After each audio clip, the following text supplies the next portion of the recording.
అమూల్ పెద్దగా పరిచయం అక్కర్లేని పేరు కదా.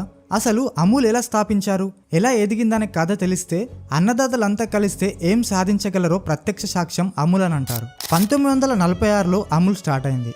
గుజరాత్ పోల్స్ డైరీ చేతిలో నిండా మోసపోతున్న పాల రైతుల కష్టాలను చూసిన సర్దార్ వల్లభాయ్ పటేల్ పిలుపు మేరకు త్రిభువన్ దాస్ ఆనంద్లో ఖైరాట్ డిస్ట్రిక్ట్ పాల ఉత్పత్తుల సహకార యూనియన్ లిమిటెడ్, సింపుల్గా చెప్పాలంటే కేడీసీ ఎంపీయూఎల్ని స్టార్ట్ చేశారు. Milkman of India doctor Verghese Kurien 1949లో సాధారణ ఉద్యోగిగా జాయిన్ అయ్యారు. ఆయన సూచనలతో పాల ఉత్పత్తులు పెరగడంతో పాటుగా సంస్థ పేరు కూడా మారుమోగింది. సంస్థ అభివృద్ధి చెందుతున్న కేడీసీ ఎంపీఎల్ని పిలవాలంటే అందరికీ కష్టంగా ఉండేది. ఓ క్వాలిటీ కంట్రోల్ సూపర్వైజర్ ముందుకు వచ్చి అమూల్య అని పేరును ప్రపోజల్ పెట్టారు. తర్వాత సంస్థ పేరును అమూల్ అంటే ఆనంద్ మిల్క్ యూనియన్ లిమిటెడ్ గా మార్చారు. అమూల్తో పాటుగా అమూల్ గర్ల్ కూడా ఫేమస్ అయింది. అమూల్ ప్రకటనలో కనిపించే అమూల్ గర్ల్ని 1966లో ad agency and Sylvester daCunha create చేశారు.